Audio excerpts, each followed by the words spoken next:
বন্ধু-বান্ধৱীসকল, টকা হৈছে আমাৰ জীৱনৰ এনেকুৱা এটা অংশ যোনটো আমি কেতিয়াও নাকচ কৰিব নোৱাৰো। যদি কোনোবাই কয় যে তেওঁৰ জীৱনত টকাৰ কোনো ধৰণৰ গুৰুত্ব নাইকিয়া, তেন্তে হ'লে সেয়া একেবাৰে মিছা কথা। কাৰণ আমি সকলোৱে জানো যে বৰ্তমান যদি আপোনাৰ হাতত টকা নাথাকে তেন্তে হ'লে কোনেও আপোনাক ভালদৰে নাচায়, ভাল গুৰুত্ব নিদিয়ে। কিন্তু যদি আপোনাৰ হাতত টকা থাকে তেন্তে হ'লে সকলোৱে আপোনাক খুব ভালদৰে মৰম কৰিব, আদৰ কৰিব, সন্মান কৰিব। গতিকে টকা বৰ্তমান সময়ৰ এটা গুৰুত্বপূৰ্ণ অংগ হৈ পৰিছে। আৰু আমি সকলোৱে ভাবোঁ যে আমি নিমিষতে যাতে খুব বেছি ধনী হৈ যাব পাৰোঁ, আমাৰ সমস্যাখিনি যাতে দূৰ কৰিব পাৰোঁ, কিন্তু এয়া একেবাৰে সম্ভৱ নহয়। কিন্তু আমি কেনেকৈ গম পাম যে আমাৰ জীৱনলৈ ভাল সময় আহিবলৈ আৰম্ভ কৰিব বা ভাল সময় আহিব বুলি? ইয়াৰ কাৰণে এনেকুৱা 13টা সংকেত আছে, যোনকেইটা সংকেত যদি আপোনালোকে আপোনালোকৰ ঘৰখনত বা আপোনাৰ নিজৰ মাজত দেখা পায় তেন্তে হ'লে গম পাব যে আপোনাৰ বাবে সেয়া সকলোতকৈ বেছি ভাল আৰু এক প্ৰকাৰ ক'বলৈ গ'লে গুৰুত্বপূৰ্ণ সংকেত, যোনে আপোনাক আহিবলগীয়া সময়ত যথেষ্ট ভাল সংকেত আপোনাক প্ৰদান কৰিব, ভাল প্ৰতিফলন দেখুৱাব।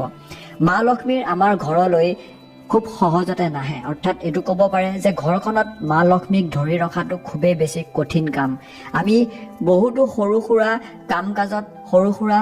দিশত আমি ধ্যান দিয়াটো প্ৰয়োজনীয়, নহ'লে মা লক্ষ্মী আমাৰ ঘৰখনৰ পৰা খুব সহজতেই আঁতৰি যাব পাৰে। সেইকাৰণে সময়ৰ লগত আমি খুব বেছি ধনীও হৈ যাব পাৰোঁ আৰু সময়ে মানুহক খুব বেছি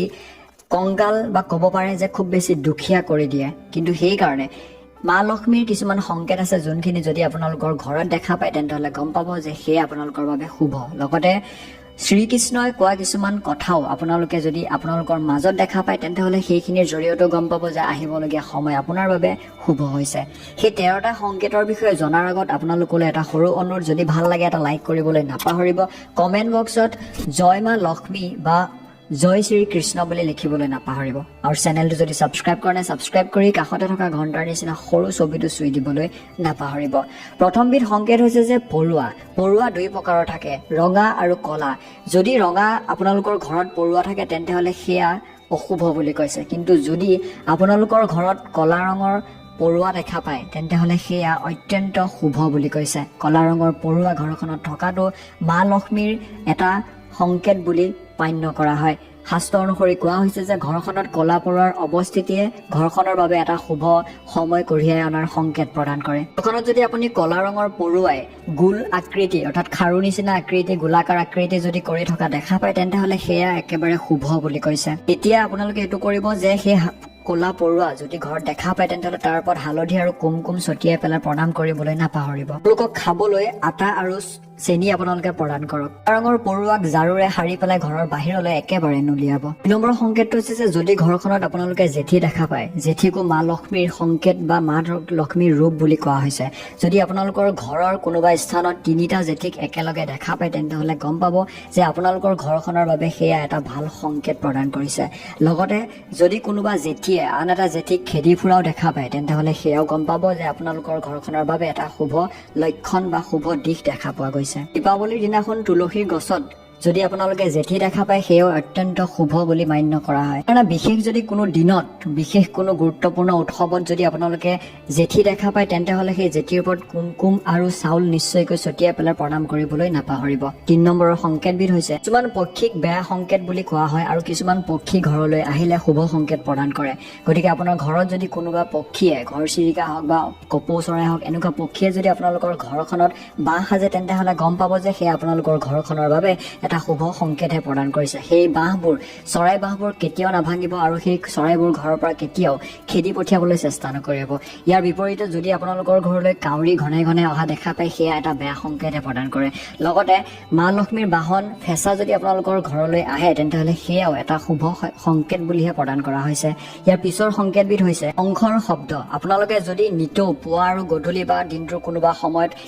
শংখৰ যি ধ্বনি আছে, শংখৰ যি শব্দ আছে সেই যদি শুনা পায় নিতৌ তেন্তে হলে আপোনালোকে গম পাব যে সেয়া মা লক্ষ্মী আপোনালোকৰ ওপৰত সন্তুষ্ট হোৱাৰ এটা সংকেত প্ৰদান কৰিছে এইটো সংকেত দিয়ে যে মা লক্ষ্মী ধন ৰূপে আপোনালোকৰ ঘৰত খুব সোনকালে প্ৰৱেশ কৰিব যাৰ প্ৰতিফলন স্বৰূপে আপোনালোকে খুব সোনকালে খুব বেছি ধন টকা পইচা অৰ্জন কৰিবলৈ সক্ষম হ'ব নম্বৰ সংকেতটো যে যদি আপোনালোকৰ সোঁ হাতটো বাৰে বাৰে খজুৱাবলৈ আৰম্ভ কৰে সেয়াও মা লক্ষ্মীৰ এটা সংকেত প্ৰদান কৰে আপোনাৰ হাতলৈ টকা সোনকালে অহাৰ এটা সংকেত প্ৰদান কৰে 6 নম্বৰৰ কথাটো হৈছে সপোনৰ জৰিয়তে মা লক্ষ্মী আমাক বহুতো সংকেত প্ৰদান কৰে যদি আপুনি ৰাতি সপোনত সাপ নেউল ঝাৰু ফেঁচা এনেকুৱা ধৰণৰ যদি কিবা দেখা পায় তেন্তে গম পাব যে সেয়া মা লক্ষ্মী আপোনাৰ ওপৰত সন্তুষ্ট হোৱা এটা সংকেত প্ৰদান কৰিছে আপোনাৰ ওচৰলৈ সেয়া কোনো ধৰণৰ ধন টকা পইচা হয়তো অতি শীঘ্ৰে আহিব এইটো এটা আপোনাৰ ক্ষেত্ৰত সংকেত প্ৰদান কৰে 7 নম্বৰৰ সংকেতবিধ হৈছে যে ৰাতিপুৱাই যদি কোনো শুভ কামৰ বাবে ঘৰৰ পৰা ওলাই যায় আৰু মাতৃৰ গৰুৰ দৰ্শন অৰ্থাৎ গৌমাতাৰ যদি দৰ্শন পায় তেন্তে হলে আপুনি জানিব বা যদি কোনো সন্ন্যাসী সাধু মহাৰাজ বা কোনো পুৰোহিতৰ আশীৰ্বাদ যদি পায় তেন্তে হলে ইয়াক অতি শুভ লক্ষণ বুলি গণ্য কৰা হয় আৰু ইয়াৰ অৰ্থ হল যিটো কামৰ বাবে আপুনি গৈ আছে সেই কামত নিশ্চয়কৈ আপুনি সফল হ'ব লগতে ভগৱান শ্ৰীকৃষ্ণই দিয়া সংকেত অৰ্থাৎ 8 নম্বৰৰ সংকেতবিধ হৈছে যে পূজাৰ থালত ফুলৰ পৰা মালা বা চন্দন যদি আপোনাৰ সেই পূজা কৰা থালিখনত যদি নিজে নিজে পৰি যায় তেন্তে হলে গম পাব যে ভগৱানে আপোনাৰ ওপৰত সন্তুষ্ট হৈছে হাঁহিছে অৰ্থাৎ ভাল পাইছে আৰু ঘৰত এজন প্ৰিয় অতিথিৰ আগমন হ'ব ঘৰত ৰূপ আৰু সোণৰ আগমন আৰু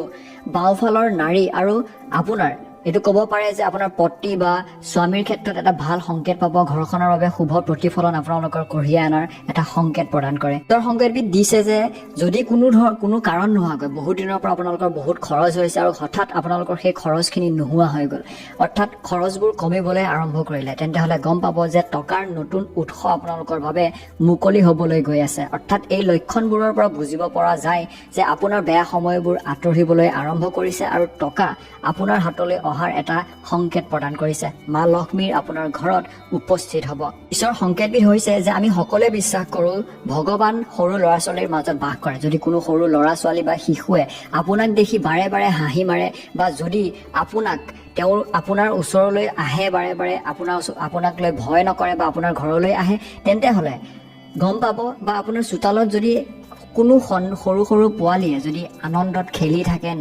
আনন্দিত হৈ থাকে তেন্তে হলে গম পাব যে সেয়া আপোনাৰ বাবে এটা ভাল শুভ লক্ষণ আপোনালোকে সেই ল'ৰা ছোৱালীসমূহক কেতিয়াও খেদি পঠিওৱাটো বা ধমকি দিয়াটো একেবাৰে বেয়া বুলি কৈছে আপোনালোকৰ ঘৰত যদি তেনেকুৱা ধৰণৰ সন্তানৰ আগমন হয় খেলি থাকে ওচৰ পাজৰ কাৰোবাৰ সন্তান হলেও গম পাব যে সেয়া আপোনালোকৰ বাবে এটা ভাল সংকেত প্ৰদান কৰিছে ঈশ্বৰৰ সংকেতবিধ হৈছে যদি আপোনাৰ ঘৰৰ দুৱাৰমুখলৈ গাই গৰু বা কোনো গৰু যদি বাৰে বাৰে আহিবলৈ আৰম্ভ কৰে আপোনাৰ দুৱাৰমুখলৈ বা আপোনাৰ ঘৰত যদি মেকুৰীয়ে সন্তান জন্ম দিয়ে বান্দৰে যদি আপোনাৰ ঘৰৰ পৰা খাদ্য সামগ্ৰীবোৰ কাঢ়ি লৈ যায় বা চৰাইবোৰে আপোনাৰ চোতালত যদি শিবিৰ পাতি চিঞৰ বাখৰ কৰি থাকে তেন্তে হলে গম পাব যে এইবোৰ কিছুমান শুভ লক্ষণহে আপোনাক দেখুওৱা হৈছে যোনটোৱে আগন্তুক সময়ৰ বাবে আপোনাক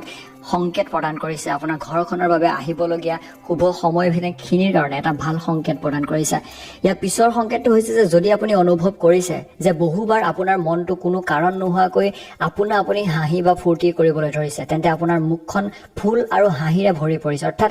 আনন্দিত হৈ আছে তেন্তে হলে আপুনি গম পাব যে সেইটো আপোনাৰ বাবে এটা চিহ্ন হয় আপোনাৰ বাবে ভাল হোৱা বা আপোনাৰ সময়খিনি ভাল হোৱাৰ এটা সংকেত বা শুভ প্ৰতিফলনহে আপোনাক প্ৰদান কৰিছে ইয়াৰ পিছৰ সংকেতবিধ হৈছে যে যদি আপুনি ব্ৰহ্ম মুহূৰ্তত অৰ্থাৎ পুৱা 4:24 বজাৰ পৰা পুৱা 5:12 ভিতৰত যদি সাৰ পায় তেন্তে হলে গম পাব যে আপোনাৰ কাৰণে সেয়া ভাল আৰু এনেকুৱা নহয় যে সাৰ পাব আৰু আপুনি যদি সাৰ পায় ভগৱানক মনত পেলায় বা আপুনি এনে অনুভৱ কৰে যেন কোনোবাই আপোনাক কোনোবা এটা দিশলৈ লৈ গৈ আছে গতিকে বুজি লওক যে আপোনাৰ বাবে সফলতাৰ নতুন দুৱাৰ মুকলি হ'বলৈ ওলাইছে আপুনি আপোনাৰ জীৱনৰ যি বেয়া সময় আছে সেই সময়খিনি পাৰ কৰি পেলাই এটা ভাল সময়ত সোমাবলৈ গৈ আছে গতিকে এইকেইটা আছিলে 13টা এনেকুৱা লক্ষণ যোনখিনি আপোনালোকে ধ্যান দিয়াটো খুবেই বেছি প্ৰয়োজনীয় পুনৰ লগ হ'ম ওম নমঃ শিৱায় ওম নমঃ শিৱায় ওম নমঃ শিৱায় ধন্যবাদ